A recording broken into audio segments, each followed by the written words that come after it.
하나님의 은혜 가운데 민족 통일이 이루어졌는데 이루어지기를 기대하고 살아가는 저와 여러분 될 수 있기를 주님의 이름으로 축복합니다. 미국의 어떤 학자는 한국을 동방의 이스라엘이다라고 말합니다. 오리지널 주스라고 말하는데요. 그렇게 말하는 이유가 있다는 것입니다. 이러한 말을 하게 된 이유는 이스라엘과 한국은 공통점이 너무나 많다. 모조리 찾아보니까 이스라엘과 한국의 공통점은 77가지나 된다라고 말합니다. 그 중에서 한 3가지 정도만 살펴보면, 우리나라 꽃은 무궁화 꽃이잖아요. 무궁이라는 말은 공간과 시간에 다함이 없다라는 뜻을 가지고 있는 것이에요. 우리나라에서 가장 큰 상은 무궁화 훈장입니다. 이것이 가장 큰 훈장이거든요. 고대 올림픽에서 이 마라톤에 1등한 선수들에게 월계관을 씌워준 것처럼 우리나라는 고대부터 무궁화꽃을 승리의 상징으로 사용했다는 사실을 아십니까? 신라시대 화랑에게 무궁화꽃을 달아주면서 화랑으로 임명했습니다. 신라시대 설총은 무궁화꽃을 화왕이다, 꽃 중의 왕이다 라고 불렀다고 합니다. 그리고 신라시대 효공왕은 897년부터 우리나라를 무궁화꽃의 나라다, 무궁화 나라다라고 말했습니다. 그때부터 우리 민족은 무궁화꽃을 나라꽃이다라고 여기고 살아오고 있습니다. 이스라엘의 국화는 샤론이라는 꽃입니다. 그런데 샤론은 예수님의 꽃이기도 합니다.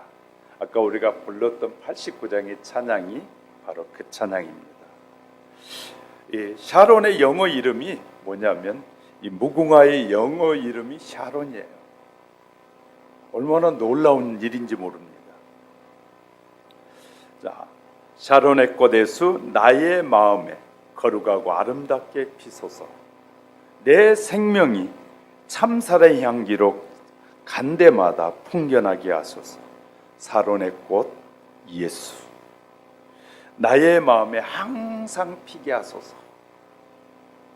그래, 무궁화꽃이 이스라엘과 우리나라가 같다, 나라꽃이 같다. 두 번째는요, 백이민족이라고 하죠. 하늘에서 속한 백성이라고. 백이민족은, 자, 한국 사람들은 언제부터인지 알 수 없지만 유난히 하얀 색깔을 좋아하는 나라입니다. 그래서 옛날에 해외 선교사들이 찍어놓은 우리나라 1800년 후반에 찍어놓은 사진에 보면 한국 사람들의 옷은 대부분이 전부 다 하얀 색깔의 옷을 입고 있다고 그래서 우리나라를 백이민족이다라고 해요. 이렇게 하얀 색깔을 좋아하는 나라, 하얀 옷을 좋아하는 나라, 그건 세계 유례 없는 나라 중에 한 나라인데, 우리가 좀 성경을 알면 이 부분이 왜 그러면 소중한 것이냐 알게 되는데요. 성경의 최고의 옷은 흰색 옷입니다. 흰색인데요, 구약의 제사장들의 세마포 옷이 흰 옷이었어요. 구약의 세마포 옷은 흰색인데다 흰색 세마포 옷은 최고의, 유대인들에게서는 최고로 여기는 옷이 바로 제사장의 옷이에요. 흰색 옷. 세 번째는요, 개천절은 건국일을 말하는데, 개천절은 하늘이 열리는 날이라는 말입니다.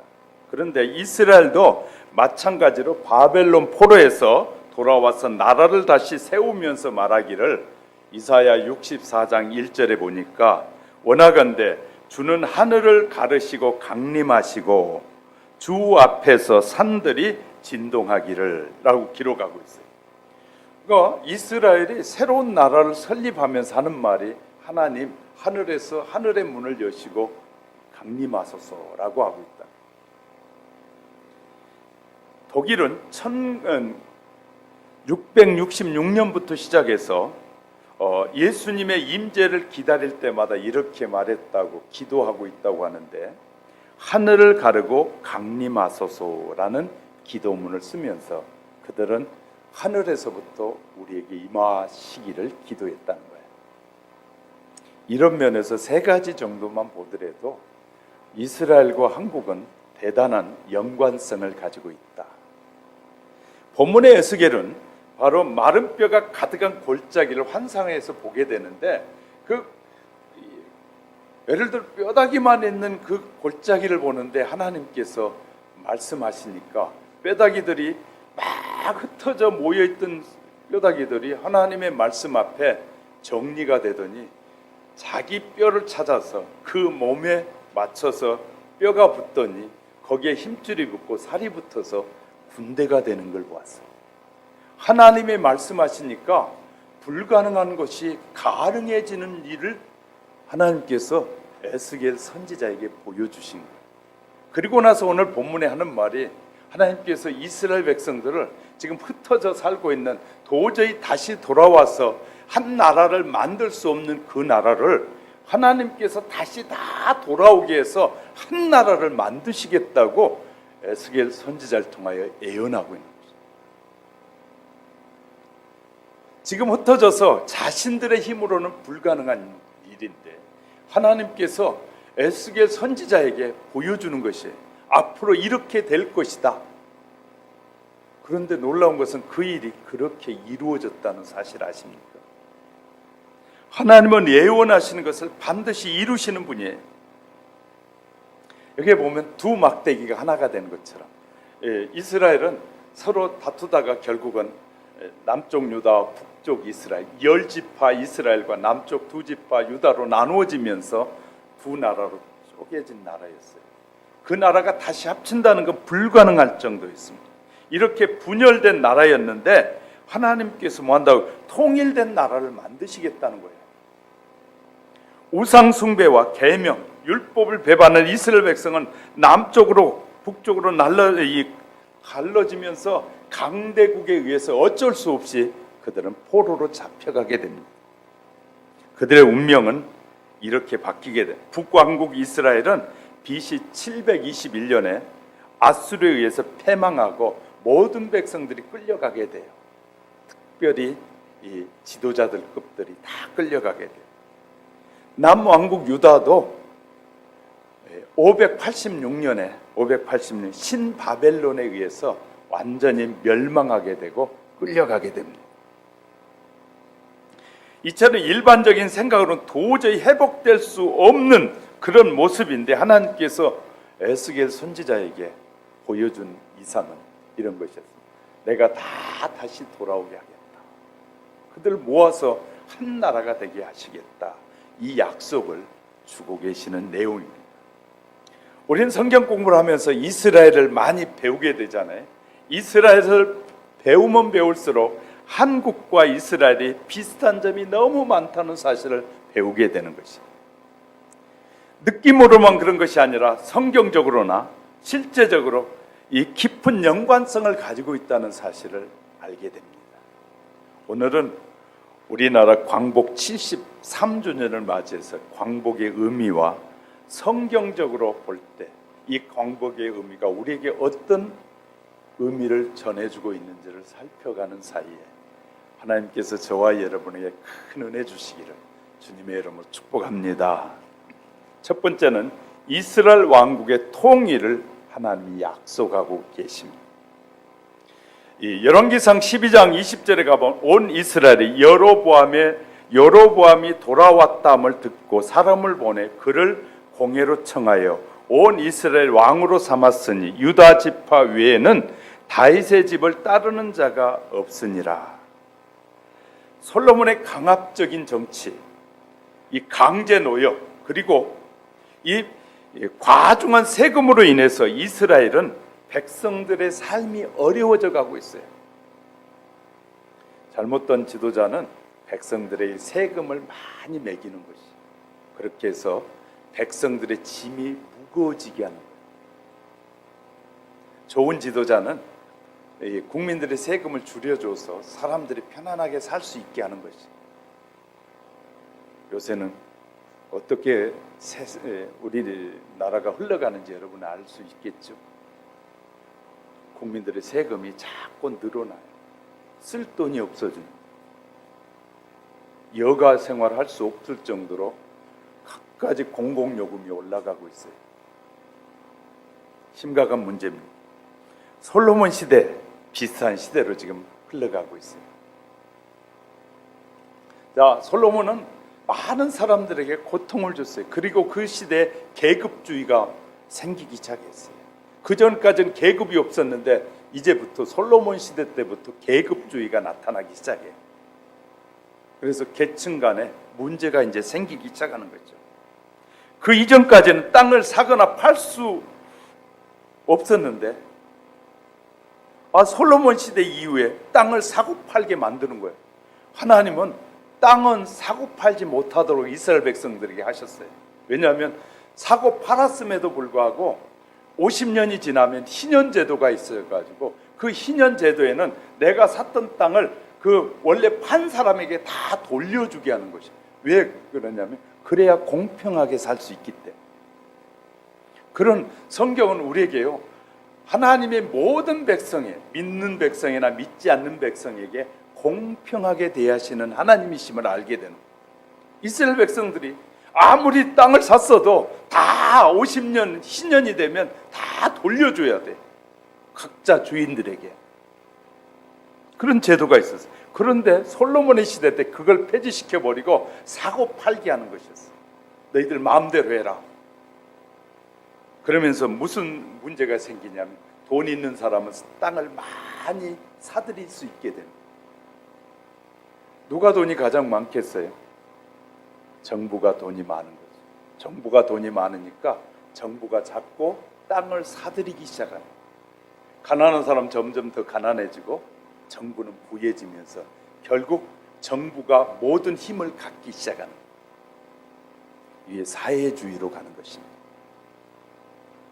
사회주의는 정부가 힘을 갖고 마음대로 칼을 휘두르기 시작하는 거죠.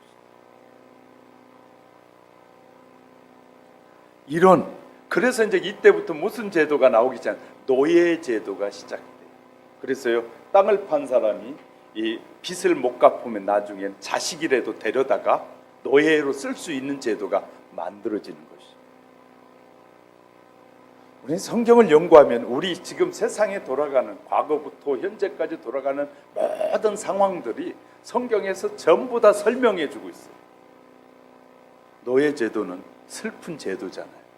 한 사람을 억압하고 그의 인생을 빼앗아버리는 그런 정말 가슴 아픈 일이거든요. 우리 북한의 제도를 보세요. 북한이 어떻게 하고 있는지. 오직 권력을 위해서 모든 백성들은 이 개돼지만 또 못하게 취급하는 사람들이잖아요. 그들의 권력을 따라가겠다는 사람들이 있어요. 지금도. 그들의 그 정치를 그들이 하고 있는 것이 좋다고 말하는 사람이 있어요. 그런 사람이 있다면 그쪽에 가서 살면 편한데 남쪽에 살면서 그 제도를 따라가려고 하는 것은 슬픈 일입니다. 하나님이 우리에게 주신 자유를 억압당하는데, 그 억압당하고 그들에 의해서 착취당하는데도 불구하고 우리는 그것을 추구하는 사람들이 많다는 것입니다. 그 결과 다윗 왕조가 불만을 품으면서 북이스라엘과 남쪽 유다 남쪽으로 분열되게 됩니다. 그 위에 그들의 서로의 끊임없는 반목과 질서, 전쟁과 이협을 속에서 살다가 두 나라가 다 패망하고 말았어요. 이제 하나님의 섭리 안에서 하나가 될 것을 하나님은 말씀하고 있다. 너희가 나눴지만 나는 너희를 하나가 되게 하시겠다라고 하나님이 말씀하시는 거예요. 여기서 사람은 분열하지만 하나님은 뭐 하시는 하나님은 화합하시는 하나님을 보는 눈이 열려지시기를 주의 이름 축복합니다. 두 번째는요, 유대인과 이방인의 연합이 애연되어지기 시작합니다. 바울은 로마서 3장 30절에서 할례자도 믿음으로 말미암아 또는 무할례자도 믿음으로 말미암아 의롭다 하심은 하나님은 한 분이시다. 우리를 의롭다는 할례자나 무할례자나, 할례자는 유대인을 말해요. 무할례자, 할례를 받지 못한 사람들, 할례자나 무할례자 모두가 예수 그리스도를 믿음으로 하나 되어진다. 하나 되어진다 라는 말은, 예수 그리스도의 복음이 만민에게 선포되기 전에는 유대인과 이방인의 사이에는 메꿀 수 없는 종족적으로나 종교적인 반목과 적대가 가득 차 있었어요. 유대인은 하나님의 언약의 백성이라고 이방인과 거리를 탁 두면서 우리는 하나님의 택한 백성이고 너희는 저주받을 사람이야 하고요, 이렇게 아주 대놓고 구별했던 사람들이에요. 또한 이방인의 이 창조는 유대인을 위해서 있었다. 너희들은 이방인을 하나님이 만드신 것은 우리가 너희들 마음대로 다스리고 이 종으로 데려다가 쓰고 하라고 하나님이 우리에게 만들어준 것이 이방인이다. 유대인들이 이렇게 말하기도 했단 말이에요. 그러나 예수님은 이 천국 복음을 가지고 이 땅에 오심으로 돌 감람나무인 이방인을 참 감람나무이신 예수님께 붙여서 우리 모두를 참 감람나무가 되게 하신다. 로마서 2장 29절에서도 하고 11장 17절에 또 두 막대기가 하나가 되게 하는 이상, 그리스도 예수 안에 하나님과 죄인이 화합하는 것이에요. 이제 하나님과 죄인이었던 우리가 하나 되어지는 화합의 역사를 우리에게 보여주고 있는 것이에요. 에베소 2장 13절 14절에 보면 이제는 전에 멀리 있던 너희가 그리스도 예수 안에서 그리스도의 피로 가까워졌느니라. 그는 우리의 화평이신지라 둘로 하나를 만드사 중간에 막힌 담을 하시고 당신의 백성이 아닌 자녀들로 하나님의 자녀로 우리를 부르셨다는 거예요. 할렐루야. 화해자 예수 그리스도가 없었다면 결코 우리는 하나님과 화해가 이루어질 수 없는 관계라. 이런 사실을 여러분 깊이 깨닫고 그 은혜에 감사하는 자가 되시기를 주님의 이름 축복합니다. 세 번째는요, 오늘 제가 말씀드리고 싶은 핵심이 세 번째 다 들어있어요. 하나님의 은혜와 섭리로 통일을 보는 눈이 열려져야 돼요. 여러분 성경을 펴셔야 되는데 창세기 10장을 빨리 펴셔야 돼요. 창세기 10장.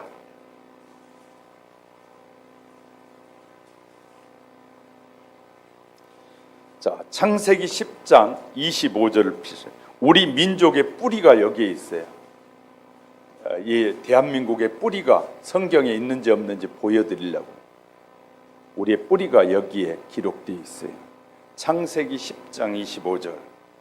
찾으셨어요? 찾으셨으면 같이 읽습니다. 시작.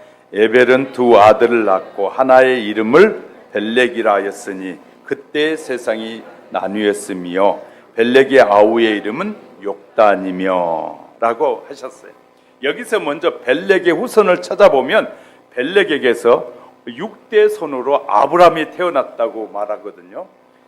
바로 조금 넘기면 11장, 창세기 11장 10절에서부터 한번 다시 보겠습니다. 10절에서 쭉 보면 셈의 후에는 이러하니라. 셈은 100세 곧 홍수의 후 2년에 아르박삭을 낳았고 아르박삭을 낳은 후에 500년을 지내며 자녀를 낳았으며 또 넘어가서 데라는 70세에 아브람과 나홀과 하란을 낳았더라. 데라의 후에는 이러하니라. 데라는 아브람과 나홀과 하란을 낳았고 하란은 롯을 낳았으며.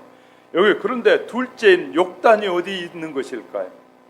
자, 첫째 이 벨렉에게서는 이렇게 해서 아브람이 낳고 그 다음에 누구까지 오냐? 예수 그리스도까지 와요. 근데 두 번째 욕단은 어디 있는 것일까? 10세가 있는데 욕단의 후손은 어디로 갔다고 볼까요? 욕단의 후손은 이 산악지대를 넘어서 아시아로 갔다라고 기록하고 있어요. 다시 앞으로 넘어가서 10장 26절부터 봅니다. 10장 26절 보겠습니다. 욕단은 같이 읽어볼까요? 시작. 알모앗과 힐렉과 마세욱과 하도람과 우살과 디글라와 오발과 아비마엘과 스바와 오빌과 하웰라와 요밥을 낳았으니 이들은 다 욕단의 아들이며 그들은 거주하는 곳에서 메세로부터 스발로 가는 길의 동쪽 산이었더라. 이들은 셈의 자손이니 그 족속과 언어와 지방과 나라대로였더라. 이들은 그 백성들의 족보에 따르면 노아 자손의 족속들이요 홍수 후에 그들에게서 땅의 백성들이 나누었더라.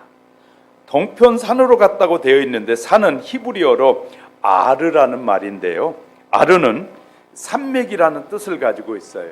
욕단 민족은 뭐 했다는 게 동쪽 산맥을 넘어서 중국을 거쳐 한국에 왔다는 것이죠. 그래서요, 여러분 잘 아시는지 모르겠습니다. 아리랑이라는 우리 노래가 있잖아요.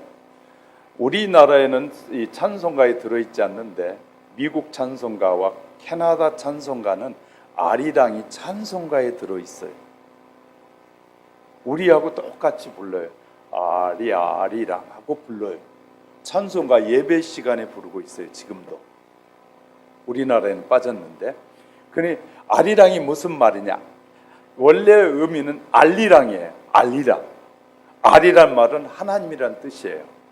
욕단 민족이 산을 넘어 동쪽으로 계속 오면서 알리를 부르고 왔는데 하나님과 동행한단 말이에요. 알리랑은 하나님과 동행했다. 하나님과 동행하는 욕단 자손들이 계속해서 동쪽으로 넘어와서 이 극동 마지막 끝이 어디예요? 대한민국. 여기까지 왔다는 거예요. 그래서 우리 한국의 목사님들이 이렇게 주장하는 것이 아니라 성경을 연구하는 외국의 이 신학자들이 바로 욕단 민족이 한국 민족이다라고 말해요. 자, 이렇게 해서 욕단의 이 후손들이 동쪽으로 계속 와서 오다 보니까 땅 끝이 어디냐면 대한민국이에요. 그래서 극동이라 그래요. 자, 이렇게 해서 오게 된, 그래서 아리랑을 부르고 하나님과 함께 왔다는 거예요. 계속. 그리고 그 노래가 지금 우리가 부르는 아리랑이라는 사실을 아십니까? 에벨은 두 아들 벨렉과 욕단을 낳았는데 다시 확실히 말하면 하나님이 선택하신 백성은 이스라엘 백성뿐만 아니라 셈족은 누구냐면 하나님이 택한 백성인데 그 셈족 안에서 두 백성을 선택했는데 두 백성이 누구라고요? 벨렉과 욕단이라는. 하나님께서 이스라엘만, 성경을 연구해 보니까 하나님은 이스라엘만 택한 백성이 아니라 이 욕단 백성도 하나님이 선택한 백성이었다라는 사실을 이제 성경학자들이 말하고 있는 것이죠. 저와 여러분은 하나님이 일찍부터 선택한 민족이었음을 성경을 통해서 증거하고 있는 것이에요. 한국 민족이 욕단 민족이라는 증거가 무엇이냐? 하나님의 구속 역사에 있어서 두 민족 대단히 중요한 위치를 차지하고 있는데 우리 민족은 숨겨놓은 하나님의 이 선민, 다시 말하면 하나님께서 이스라엘과 대한민국 똑같은 조상 에벨 가운데서 형제의 나라로 하나님이 불러놓으셨다는. 근데 지금까지는 이스라엘이라는 나라를 쓰셨고 마지막 때 쓰시기 위해서 대한민국을 극동의 한 지역에다 뭐했다? 감추어 놓은 백성이다. 숨겨놓은 백성이다. 이렇게 제가 말하는 것이 아니라 성경학자들 중에서 말하고 있어요. 그래서 우리나라와 이스라엘이 닮은 것이 많다는 거예요. 왜? 같은 뿌리에서 나와서 삶의 환경이 옛날부터 같았기 때문에 그것이 전해 내려오면서 같다라고 말해요. 자, 또 에스겔서 본문으로 좀 들어가 볼게요. 본문에 들어가 보면 이스라엘의 남유다와 북이스라엘로 남북이 갈라졌다고 말씀드렸어요. 이것이 한국과 이스라엘의 또 다른 공통점 중에 하나가 바로 이것이에요. 그런데 이스라엘은 통일이 됐어요. 그렇다면 우리나라도 이스라엘처럼 통일될 것이라는 것을 우리도 예상할 수 있다는 것입니다. 이스라엘이 어떻게 통일이 됐냐고요? 이 에스겔의 환상에 보면 이스라엘 남북 통일의 과정을 말씀하는데 에스겔에게 하나님이 말씀하셔요. 이 에스겔 37장 16절 17절에 인자야 내가 막대기 하나를 가져다가 그 위에 유다와 그 짝 이스라엘 자손이라고 쓰고 두 막대기에다가 이쪽은 유다족 이쪽은 이스라엘족이라고 쓰고 뭐라고 했어요? 또 다른 막대기에다 이렇게 가지고 와서 에브라임의 막대기 곧 요셉과 그의 짝 이스라엘 온 족속이라고 쓰고 그 막대기를 서로 합하여 하나가 되게 하라. 내 손에서 둘이 하나가 되리라. 이렇게 지금 약속을 하고 계십니다. 두 막대기를 하나로 만드시는 분이 누구냐? 하나님이시라는 두 막대기를. 자, 뿐만 아니죠. 이 두 막대기가 하나가 되게 하시는데 통일을 말하는데 주목할 말씀은 19절에 우리가 주목해 볼 말씀이 있는데요. 이스라엘 지파들의 막대기를 가져다가 유대의 막대기에다 붙여서 여기에서 하나님께서 주신 힌트가 뭐냐면 북이스라엘에다 남유다를 붙이는 것이 아니라 유다에다가 북이스라엘을 붙이라는 거예요. 자, 절 보세요. 유다의 막대기에다가 이스라엘 막대기를 갖다 붙이라고 말해요. 붙이라고. 의미가 있는 말이에요. 이게 그냥 쓰여진 것이 아니라. 그래서 강조해 말씀드린 거예요. 자, 남한을 북한에 붙이는 것이 아니라 북한을 남한에다 붙이라고 말해요. 북한 통일 중심이 아니라 남한 중심 통일이 이루어져야 된다는 거예요. 성경적으로 보면. 왜 그렇습니까?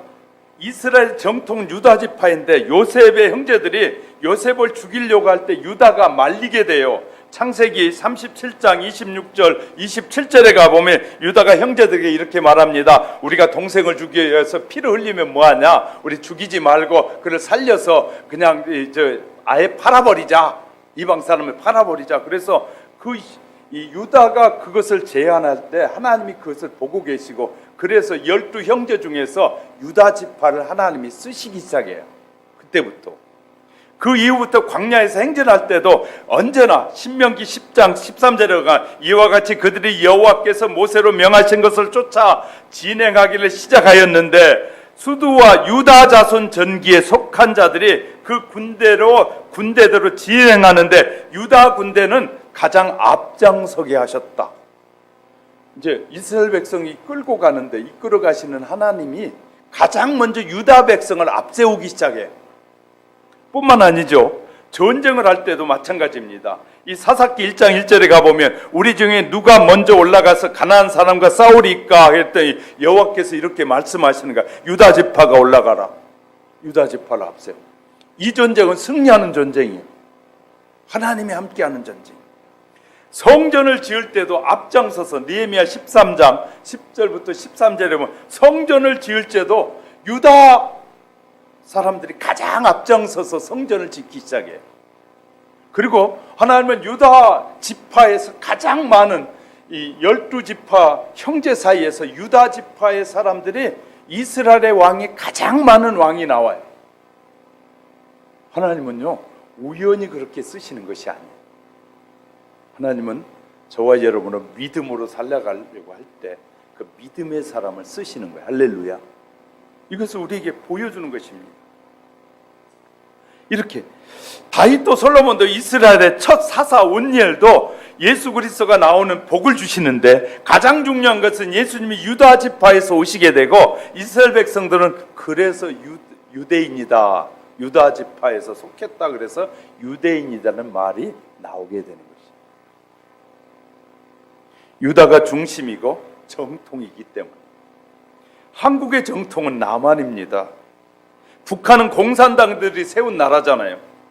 일본 강점기에 8.15에 해방되면서 정통을 세운 나라가 남한 정부이기에 하나님은 북한을 남한에 붙일 것입니다. 그리고 또 하나의 힌트가 있는데 다른 말로 예언했는데 22절에 그들이 한 나라를 이루어서 한 임금이 모두 다스리게 하리니 그들이 다시는 두 민족으로 되지 아니하며 두 나라로 나누이지 아니할지라. 한 나라를 이루는데 한 임금이 다스리게 한다는 거예요. 지금 우리 정부가 제안한 고려 연방제는 하나님의 뜻이 아닙니다. 고려 연방제. 고려 연방제가 무엇이냐면요, 이런 것이에요. 북한의 지도자 하나를 세우고 남한의 지도자 하나 세워서 국회에서 그 같은 국회에 들어와서 상의하자는 거예요. 그러니까 1대1로 똑같이 이 북한의 지도자, 남한의 지도자를 세워놓고 이 국회의원도 남한의 100명이면 북한의 100명의 국회의원을 세워가지고 둘이 와서 그 국회에서 회의를 해서 정해지는 쪽으로 가자는 거예요. 이게 고려 연방제예요. 그렇게 되면 어떻게 될까요? 남한은 자유민주주의 국가의 사람들은 자기 의사대로 결정을 해요. 근데 북한의 국회의원들이 예를 들어 국회에 와서 한다 그러면 그들이 누구의 말을 듣겠어요? 그들은 똘똘 뭉쳐서 그들이 원하는 쪽으로 다 하게 돼 있어요. 그러면 이 나라는 어떤 나라가 될까요? 공산당이 원하는 나라로 바뀌는 것이에요. 그래서 고려 연방제는 비성경적이에요. 성경적이 아니에요. 하나님께서 대한민국, 우리나라 조선이 망하면서 일제 우리나라 스스로 나라가 그냥 더 이상 쓸모없는 나라가 되니까 어떻게 되냐면 하나님은 이웃인 일본을 우리나라에 보내서 이 대한민국 완전히 초토화시켜 버렸어요. 왕가의 정통을 다 잘라버린 거예요. 왕비를 일본 놈들이 이 성추행하면서 대한민국이라는 왕비까지 완전히 다 말살시켜 버렸어요. 대한민국은. 그래서 조선이 완전히 무너져 버린 거예요. 그 무너진 곳에 하나님은 기독교 장로인 이승만을 통해서 대한민국이라는 나라가 세워지게 돼요. 다시 세운 나라예요. 역사를 공부하지 않으니까 자꾸 사람들은 딴소리를 해요. 북한이 정통이래. 지금 어떤 사람들이 북한이 정통이래. 왜? 조선시대부터 내려왔대. 그런 싸가지 없는 소리를 하는데도 국민들은 뭔지도 모르고 그냥 가만히 앉았어요. 여러분, 세상에 우리는 우리가 누려야 될 자유에 대해서 우리가 선택할 권한이 있잖아요. 그러면 뭐가 지금 잘못되고 있는지 잘 되고 있는지를 보고 선택할 줄 알아야 되는데 이게 구분되지 않으면 어느 날인가 심각한 문제가 일어날 것입니다. 그래서 자꾸 지금 저쪽 계열의 사람들은 기독교인들 중에서 목사들 때문에 문제다고 자꾸 하는 거예요. 왜냐하면 이렇게 설교를 하잖아요. 우리나라 서울시장은 미국에 가서 우리나라를 성을 마음대로 교체해도 괜찮은 나라, 아시아에서 첫 번째 나라를 만들고 싶다고 말하고 다녀요. 동성연애를 합법화시키는 나라로 우리나라 서울시가 첫 번째로 하겠다는 거예요. 그걸 기독교 목사들이 다 반대한 거예요. 이 말도 안 되는 소리 아니야. 그래서 못 바꾸고 있다. 기독교인들 때문에 못 바꾸고 있다라고요. 뉴욕에 가서 LA에 가서 공공연히하게 말하고 있어요. 왜? 하나님이 우리의 목회자들의 눈을 열어 보게 하시는 거예요. 하나님의 뜻이 어디 있는지. 우리가 잘못하면 우리가 선택한 잘못된 선택 때문에 모진 고난에 빠져들어갈 수도 있는 거예요. 무엇을 선택해야 되는지를 모르고 그냥 감정적으로 특별히 하나님의 사람들은요, 말씀이 그러한가 그렇지 않는가를 살펴보고 선택하는 지혜가 필요한 거예요. 아무렇게나 선택하면 되는 게 아니에요. 모두 다 자기의 선택에 따라서 고난을 받기도 하고 자유를 누리기도 한다는 사실을 아셔야 돼요. 우리는 죽는 거 두렵지 않기 때문에, 저는 죽는 거 두렵지 않기 때문에 저들이 잘못한 건 잘못했다고 말하는 것이에요. 무엇이 두렵습니까? 자, 성경에서는 남쪽 유다에다가 북쪽 이스라엘 붙이라라고 말하고 있어요. 하나님 붙이겠다고 말씀하시는 거거든요. 자, 그리고 나서 유다 왕이 통치하게 하겠다. 이것은요, 우리에게 아주 중요한 말씀을 주시는데, 남한 대통령이 북한을 망하게 하는 것은 아니기 때문에 남한의 대통령이 이 권력을 가지게 되면 북한까지 골고루 주게 될 것입니다. 그러나 북한의 지도자가 서게 되면 골고루 줄 수 없습니다. 그 뻔한 일이거든요. 사상은 그래서 무섭다는 것이에요. 공산주의 사상에 빠지면 빠져나오지 못하잖아요. 그들은 조직이 돼 있어서 죽이잖아요. 교회 조직에서는 사람을 죽이지 않습니다. 하나님이 죽이려고 우리를 살리시려고 하시기 때문에. 그들은 보세요. 삼촌도 작은아버지도 가리지 않고 죽여버려요. 자기 마음에 안 들면. 형도 어디까지 갔어요? 해외까지 가서 추적해서라도 죽이는 사람들. 대한민국의 많은 지도자들이 그의 말에 신뢰하고 그가 대단한 사람이라고 말하는 어처구니 없는 짓들을 하고 있는 것이에요. 그가 그렇게 위대합니까? 여러분, 말하지 못하는 것, 짖지 못한 개는 쓸모가 없는 것이에요. 개가 집을 지키기 위해서 개를 뒀으면 개가 도둑이 오면 짖어야지. 도둑이 오는데 개가 짖지 못한 개가 있다면 그것은 폐기 처분해야 될 개예요.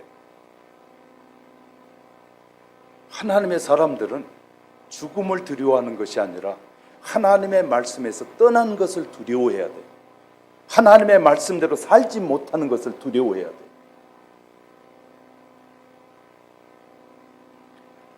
그래서 우리가요, 기도는 한데 북한이 망하기보다는 자연스럽게 남함과 흡수 통일이 되도록 하는 것이 우리가 기도해야 될 기도의 제목 중에 하나일 거예요. 할렐루야. 흡수 통일. 이것이 성경적인 거예요. 성경적. 하나님께서 이 같은 형제 사이에서 한 나라, 지금 북이스라엘과 남유다가 나눠진 걸 통일시켰는데, 그것이 지금 이쪽에서도 그 형제 중에서 또 이것이 이루어져 있단 말이에요. 이렇게 벌어져 있단 말이에요. 이것이 벌어지는 것을 성경적으로 해석해 보니까 결국은 남한에다 북한을 붙일 때 이 나라가 건강한 나라가 될 수 있다는 거예요. 건강한 나라. 자, 하나님께서 이렇게 세계적으로 분단된 국가가 대한민국인데 이 나라를 마지막 때 통일시키는 이유는 뭐냐면 하나님께서 온 세상을 심판하실 때가 다가오기 때문에. 대한민국은 아까 말씀드렸어요. 마지막 때 하나님이 쓰시려고 준비한 나라다. 마지막 때 쓰시려면 어떻게 해야 돼요? 이제 통일이 돼서 그 일을 통해서 복음을 증가하는 나라가 되게 하시려고. 우리 민족은 복음화하는 것에 우리 민족은 복음화될 것인데 23절에 보세요. 23절, 그들이 그 우상들과 가증한 물건과 그의 모든 죄악으로 더 이상 자신들을 더럽히지 아니하리라. 이제 이 모든 우상들을 다 통일을 통해서 뭐 한다고요? 버리게 하리라. 우리나라가 일본 사람들에 의해서 우리나라 안에 있던 수많은 우상들이 많이 버려졌어요.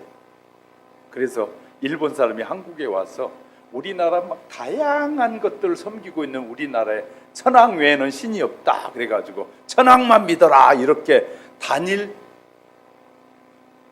신을 주장하는 일본 사람들에 의해서 우리나라의 많은 우상들이 무너졌어요.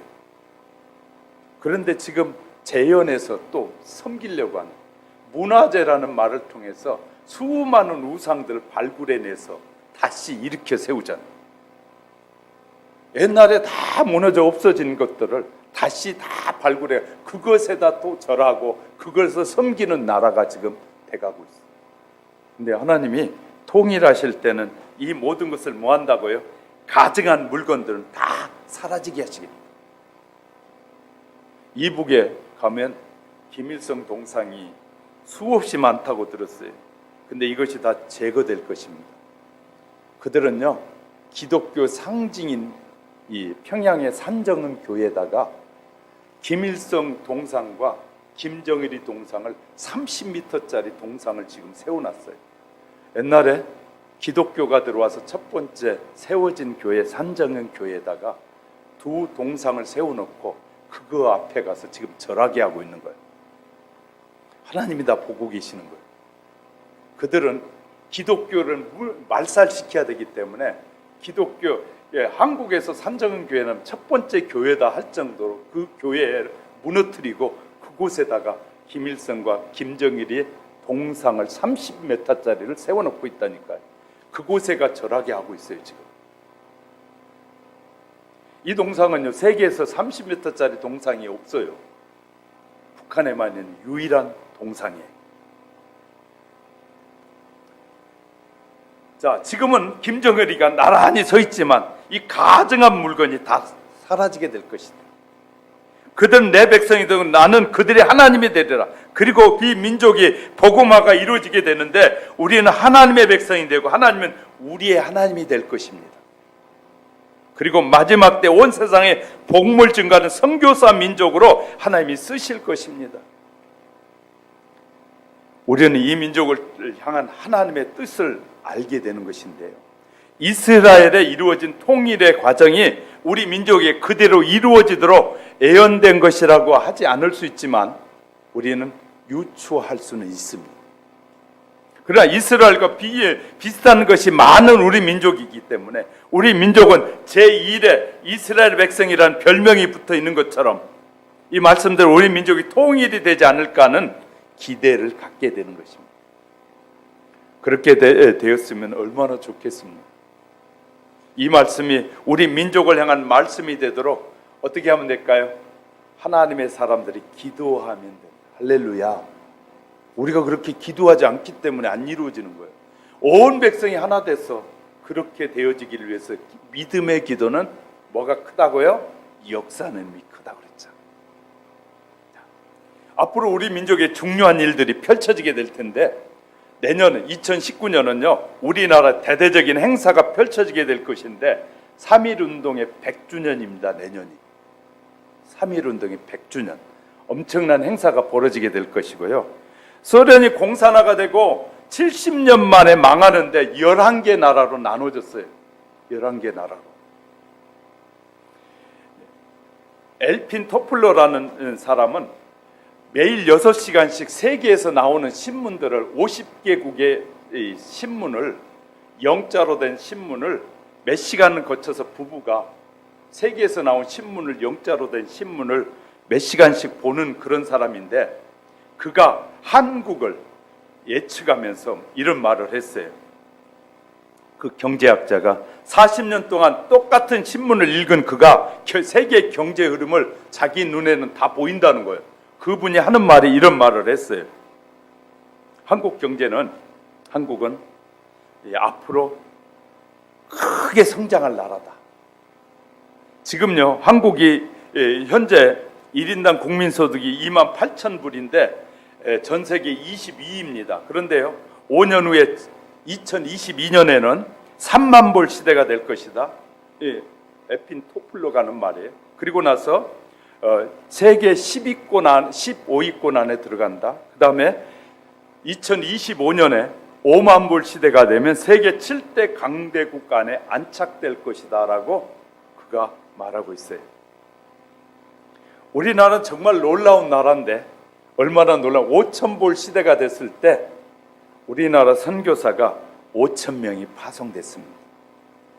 2만 불 시대가 되니까 2만 명의 선교사가 파송됐어요. 경제 성장과 함께 파송되는 선교사가 늘어나고 있는 우리나라에 얼마나 놀라운 일인지 모릅니다. 자, 미국은 지금 선교사를 4만 3천 명, 세계에서 가장 많이 선교사를 파송한 나라가 미국인데 미국의 선교사는 지금 줄어들고 있고 대한민국의 선교사는 늘어나고 있는 상황입니다. 지금 이런 말이 있어요. 제비가 날면 비가 온다. 우리 민족이 세계를 복음화시키는 일이 하나님이 최고로 그런 일에 사용될 민족이 대한민국이다. 그러면 무슨 말이냐? 우리 2018년이 분수령이 될 수 있는데 얼마나 중요하냐면 학자들이 이렇게 봐요. 우리 민족은 선교하기에 가장 구비 조건이 잘 된 민족이 대한민국이다. 첫 번째, 황인종이다. 황인종은 이 백인종에 가서 복음을 전하려고 하면 이 햇빛이 안 비치는 가운데 오래 있으면 얼굴이 하얘진대. 그래서 백인들에게도 가까이 갈 수 있대. 황인종은 또 흑인종에게 복음을 전하려면 좀 낮에 막 싸도 날아다니면 시커매진대. 그래서 비슷해진다는 거야. 그래가지고 이 한국 사람들이 가장 세계적으로 복음을 증거하기 좋은 환경의 사람들이다, 이렇게 말하고 있어요. 하여튼 이쪽에도 빨리 금방 들어갈 수 있고, 흑인이 들어가면 표시가 너무 심하게 나는데 이 황인종이 들어가서 우리도 저기 지하에서 일하는 분들, 이 지하도에서 일하는 분들 있잖아요. 햇빛을 많이 안 본 사람들 얼굴이 하얘져요. 거기에다가 조그만 하얀 거 바르면 그냥 백인 비슷해. 거기에다 요새는 머리까지 그냥 해버리잖아요, 그죠? 머리까지 금방 요새 여기도 있잖아요. 머리가 금방 이렇게 돼요. 그러면 백인인지 이 한국인인지 잘 몰라요. 이거 복음을 전할 수 있다. 아프리카에 가서요, 그 떼약빛에 돌아다니는 선교사 보면, 한국에 오면, 야, 니는 흑인이냐? 그래요. 까매, 시커매 가지고 와요, 선교사들이. 그래서 그냥 낮에 모자 안 쓰고 돌아다니면 금방 까매져 버려요. 굉장히 쉬워. 그래서 접근이 쉬워요. 그래서 우리나라가 정말 복음 전하기 좋은 나라, 민족이다. 두 번째, 추위와 더위 속에서도 이 얼마나 선교자적 이 기질을 가지고 있는지 세계 어느 기후에 가도 다 어울린다는 거예요. 제가 가보니까요, 제가 성지순례 가면서 가니까 이스라엘 저기 이집트의 쫙 꼴짝이 그 더운데도 한국 사람이 한국 식당 딱 해놓고요. 자, 지금요, 이 미국의 알래스카의 쫙 꼴짝이 그 추운데도 한국 사람이 식당 딱 지어놓고. 한국 사람은 추위와 더위를 잘 견디는 사람이에요. 그래서 얼마나 천국이, 이제 지옥이 한국 사람 때문에 불을 덧댄다는 얘기 말씀드렸잖아요. 얼마나 더위도 잘 견디는지. 사우나탕 가지고 안 되니까 그냥 불을 때도 그냥 가만히 뒤집어 쓰고라도 들어가서, 그냥 제가 이 강화에 가는 고전 들어가 보니까요, 고전 이 통에 들어가 보니까 300도가 나오는데요, 저희도 들어가 봤거든. 가만히 이리 두꺼운 거 뒤집어 쓰고 들어가니까 2, 3분 있니까 막 땀이 줄줄줄 흐르더라고요. 근데 밖에서 이 게이지에 300도 나와 있어요. 근데 물 적신 그 가만히 뒤집어 쓰고. 하여튼 한국 사람 대단해요. 더위도 걱정 안 하고 하여튼 복음 전하는데 기가 막히대. 세 번째, 식성이 얼마나 좋은지 모른대. 가난도 경험해서 보릿고개까지 다 경험했잖아요. 그러니까 먹는 거 어디 가도 뭐 줘도 다 먹는데, 무엇이든지 주면 다 먹어버려요. 네 번째는요, 우랄 알타리어를 사용하는 우리나라 사람의 혀가 영어도 쉽게 배울 수 있고 언어를 쉽게 배울 수 있는 혀를 가졌다는 거예요. 그래서 어디 보내면 그 나라에 가서 몇 년 살면 언어가 된다는 거예요. 그래가지고 세계에서 가장 복음을 세계에 펼치기 좋은 백성이 대한민국이다. 제가 얘기하는 것이 아니라 학자들이 하는 얘기예요. 그래서요, 이 외국어 습득 능력이 가장 뛰어나다는 한국 사람. 중국 사람도 영어가 잘 안 되는데 한국 사람은 똑같이 외국 사람 여러 나라 사람 불러놓고 어학 공부를 시켜보면 한국 사람이 가장 어학 능력이 빠르다는 거예요. 영어를 배우는 거, 각 나라 어를 배우는데. 그래서 우리나라가 선교사의 나라다라고 이렇게 제가 말하는 게 해외 학자들도 그렇게 얘기하고 있어요. 그런데 놀라운 것은 1985년 우리나라 선교 100주년일 때 이런 일이 여의도에 얼마나 모였냐면 1985년 여의도 광장에 100만 명의 사람들이 모여서 우리나라 선교 100주년 대회를 했어요. 그때 강사 3분이 나왔는데 그 강사 3분이 누구냐면 이 이화여대를 만드신 안희숙 여사, 그 다음에 두 번째가 이 대천덕 신부, 저 강원도에 그 꼴짝에 지금 기도원을 하고 있는 대천덕 신부. 세 번째는요, 이 김중건 목사님. 세 사람의 강사가 나왔어요. 세 사람의 강사가 나오는데 첫 번째 강사 안희숙 이 여사가 나오더니 말한, 하나님께서 지금 예언을 통해 내 눈을 열어 보여주고 계시는데 대한민국을 하나님이 완전히 환상을 통해 보여주는데 휘전선이 무너지고 남북이 통일이 되는 걸 내게 지금 보여주고 있습니다. 하나님이 지금 안희숙 여사에게 보여주는데 남북 통일이 이루어진 걸 자기가 보고 있다는 거. 지금 하나님이 눈을 열어 보여. 지금 100만 명의 그리스도인들이 모여 있는 이 집회 장에 자기의 눈을 열어 보여주는데 통일이 되는 걸 보여주고 있다는 거. 우리 민족 휘선선을 넘어서 이북을 복음화 시킬 것이다. 그리고 뿐만 아니라 중국과 러시아까지 우리 민족이 나가 복음을 전하는 것이 지금 보여지고 있다. 이렇게 외치는 것이죠. 두 번째, 대천덕 신부가 나와서 하는 말이 이렇게 말해요. 한국 민족은 욕단의 민족입니다. 하나님이 선택받은 민족입니다. 이렇게 외치는 것이었어요. 세 번째요, 이 김중건 목사님 나와서 그 소리를 듣고 이 대천덕 신부가 이런 말을 하는 것이에요. 한국 민족은 986번이나 외국에서부터 침략을 받았는데 남에게 침략하지 않은 나라는 대한민국입니다. 하나님이 축복해 주실 나라입니다. 세 번째, 김중건 목사님이 나오시 하는 말이, 우리는 이렇게 축복된 제사장의 나라가 됐습니다. 이제 마지막 때 하나님이 쓰시려고 우리를 부르시고 계십니다. 선교사로 나가실 분은 그 자리에서 일어나십시오. 막 그렇게 외치는데 막 이 100만 명이 듣는 그 막 스피커 소리가 나는데 막 한 5분 외쳐도 앞에 있는 사람들이 하나도 안 일어나더랍니다. 그러니까 일어나십시오. 선교사로 나가실 분은 일어나야 됩니다. 안 일어나는 거예요.